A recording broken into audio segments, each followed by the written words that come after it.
Hello everyone, welcome back to On The Fly. Today we're going to take a look at a trade between the Montreal Canadiens and the Calgary Flames. So Montreal did receive Monahan and a 2025 conditional first round pick in exchange for some cap space, which they desperately need for the Calgary Flames, just signing Kadri to a 7x7 deal today, which is, in my opinion, a very good signing. You get sort of ship out Monahan, who's Kadri is going to be his replacement, get the extra cap space that's going to help them definitely be able to use this year's cap effectively.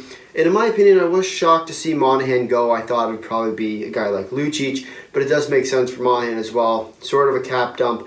It doesn't really provide as much as what his contract would give him. So for that, Calgary does get rid of Monahan. And for the conditional pick, this is where it sort of gets a little bit interesting. So at the end of the day, it's going to be, and most likely will be, the first round pick in 2025. Either Florida's pick or Calgary, whichever one's higher. However, what's going on right now is that they have the option here so that in 2024, if Calgary's pick is between 20 and 32, they can bypass the next year's picks and they can just say, yeah, we want that Calgary pick because we know it's going to be within this number of 20 to 32.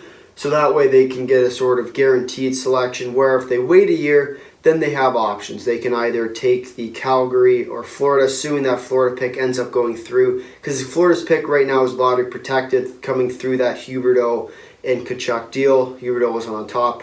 Huberdeau and the first round pick came for the Tkachuk.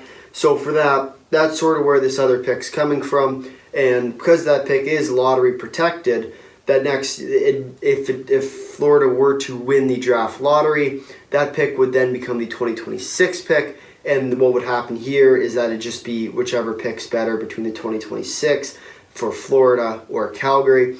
And overall, I think at the end of the day, it's a whole bunch of this for really the best pick between Calgary and Florida. And in my opinion, when it comes down to that year, I'm going to assume it's going to end up being Florida's first round pick from Calgary. Although, I mean, obviously you never know. And the 2024 pick, I think, will be a late round anyway, mainly because I do expect Calgary to do quite well this year. I wouldn't be surprised to see them later on in the playoffs and maybe even make it to the Stanley Cup final with the potential to win. They made quite a few solid moves in the offseason. Haven't lost terribly much. They have lost, of course, Tkachuk and Gaudreau, but other than that, their teams remain pretty solid. I think between them and the Oilers, who are right now probably going to start pursuing some other options and really trying to bolster up their scoring. And they are sort of cap blocked right now in terms of what they can do. But at the end of the day, it makes sense for Calgary to try and get rid of their players. As for the Habs, taking on some cap room, nothing crazy is going to be going on for them this year. And recent news just came out that Carey Price will also be out for the majority of the year, if not all the year.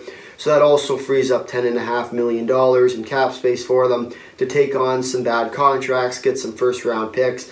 And when you look at this kind of system, for me, there's no reason why Calgary should not have done this deal. I think when you look at the team, Kadri is a better player than Monahan's going to be for them, and he has tenure as well, where Monahan, who knows where he goes after this year. So, in my opinion, good deal for both sides. The Habs, by far the winner, and we're going at trade grades here, is going to be an A+. Whenever you get something for free, you get a good player, a pretty good player in Monahan, with the potential to re-sign him long-term, as well as a first-round pick, not too shabby. As for the Calgary Flames, I'm going to go B-, mainly because, I mean, in terms of what they got rid of, not terrible. However, when you really look at it, they're getting rid of a player who could have helped them. Obviously, you can't help them when the cap's over the thing.